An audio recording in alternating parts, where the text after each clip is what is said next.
What's cracking? It's Cusk. I just wanted to give a little update about something that I'm doing right now. I'm changing out these shifter return springs and caps on my 95 Nissan pickup. And I know I've seen a few videos online already, but they don't really show the difference between the two. So I wanted to kind of show you. I just changed out one side on the passenger side, and I'll show you where it is here in a second.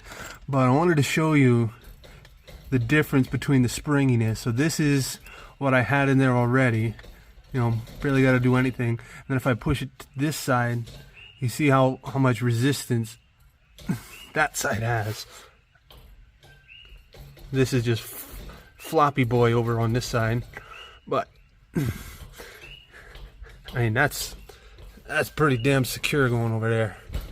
So I put it into gear. It's still a little floppy back and forth because I still never changed the driver's side underneath, but just this difference right here between how loose it is over here versus the new. Oh, I mean that's way stiffer. So this is gonna hopefully tighten up because my shifter stick kind of goes like this when it's in gear. So I knew already that those springs was going. I changed the bushing already on the bottom of the shifter itself. But I seen online, and these is GKTech.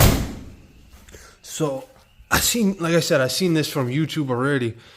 GKTech.com.au. But this is the shifter spring set for the 240, but it fits same thing on the Ks inside of the D21s. So it comes with a few different springs, as you can see here. Little baby boy, and then this guy right here, and they have different strengths. See this thick boy right here. I mean, I could barely even put that one in.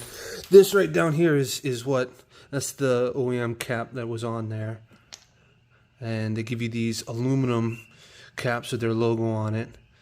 It is not, I mean, it's good to have new stuff too, but the main thing that you're changing out is these little springs in here.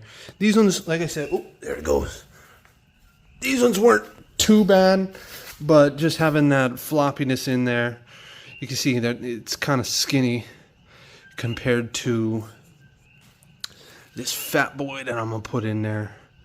I mean, that's some heavy duty gauge springage right there. So what I actually did was I put this little baby one over. There's gonna be a rod inside of there, and maybe I can get underneath and show you in a minute. But I put this little one over top of that rod, and then I put the bigger spring over top of that. So there's two springs that are going to be in there, and then this cap just kind of screws back on over top. Let me go underneath and show you what I'm talking about. Okay, so I had the side I was working on jacked up, but still had a little bit of fluid come out, so just be prepared for that. But right up, let me see. Right there she is. You see her? So right above that, right up here, that's where your shifter is, and this is basically right below it. And you get one over here, and then there's going to be one on the driver's side as well, up in there. Sorry, but up in there. Yeah, bango. So what you do is just be careful when you're taking it off, because if you can see, I had a little accident of my own. It's pretty well stuck on there, and I jammed my finger on the cross member. But it's 27 millimeter, so you're gonna need a 27 millimeter socket to get there, and then to tighten it back down. I think it said it's 18 to 22 foot-pounds, so that's why I get my little torque wrench. And once you put the springs in there, oh, important thing, when you're working on it, you're going to want to push it towards the side that you're working and all the way front. So if I'm working over on this side, on the driver's side, I'm going to push it into first gear. When I had it over here, push it into fifth. Or, you know, or the bottom side, whichever. But you want it to be up there so it'll keep the tension off of that spring in there, so the rod will be more in. That way you can thread the cap on. Otherwise, you're gonna have to be compressing it and twisting. And yeah, that ain't gonna happen. So, but yeah, crazy difference. I just wanted to show the difference between what stock is versus GKTech. I mean, that sucker's tight, and that's what I want. I'll have a little update here in a sec. I'm gonna go change the other side and get right back to you. Okay. Okay. So here we are under the trunk. This is where your shifter is. Just got this sucker loose. Get that big breaker bar out. This little son of a gun is not worth breaking your finger over. So there's that. And then up in here is a little springy. Ooh, I wish I had a little creeper. That's what I wish I had. So you're looking at the two of these side by side. The one on the left is the stock one, and the one on the right is the one I'm going to be putting in. So you can see the difference. It's quite the... This one actually looks like it was broken. Huh. See that? That end looks like it's gone. It's supposed to be blooped like that. But you can see the gauge difference, the size difference. This is what a lot of that sloppiness comes from, is these springs are just not strong enough, especially when you start upgrading these trucks and giving them more power. You know, you're gonna need stronger parts. Now, this spring is definitely a stronger part. So let me just see real quick if I can find that other half of this spring, if it's in there, or if the guy that had this before just had a broken spring in there. But be right back. Well, looky what we got here. Let me see if I can even get up in there with my little broken finger. So here you can see the rod that I was talking about. What I did was I pushed it back over to the other side, and look at that. Here, that sucker don't come out. Get back in there, you. Get back in there. But look at this.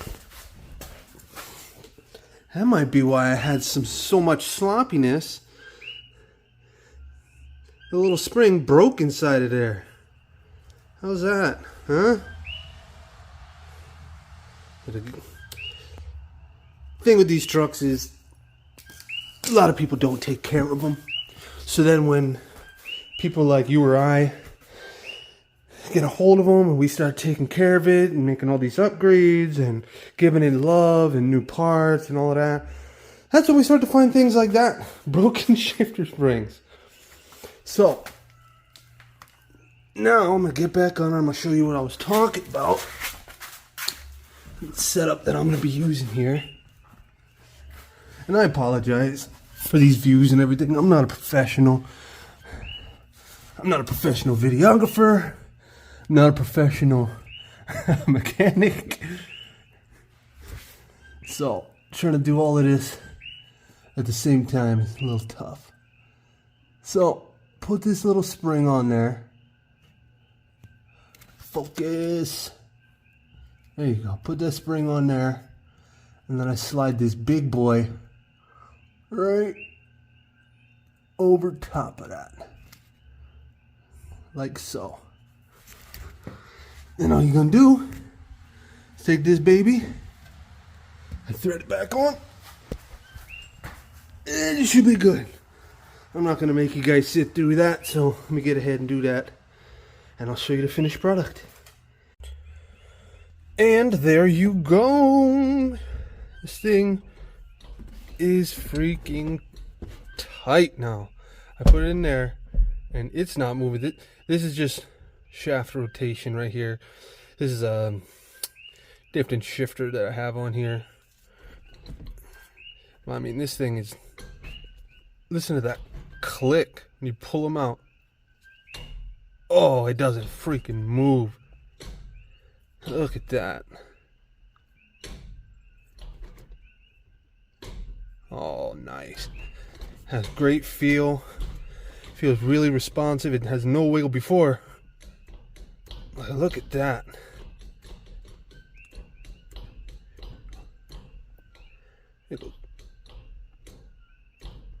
That's nice. You guys saw how before pushing it to the side was super easy. Now it's actually takes some power to get it going.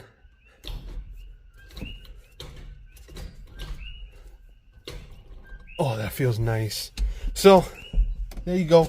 If you guys are interested in it, it's just one little thing, you know. At this point, like I said, in my truck, it's the little things that I got to get done. Just changed out my lights to the green ones on the interior to kind of match the rest of it from that like purpley one. So still a bunch of projects. As you guys know, it's my vacation month though, so I'm gonna be trying to get some of this stuff done. But I just wanted to give a before and after kind of view on this and a side-by-side comparison. That's what made me think of it after changing on one side. But there you go. Hope you guys found this informational and useful. Any questions, just hit me up. Peace.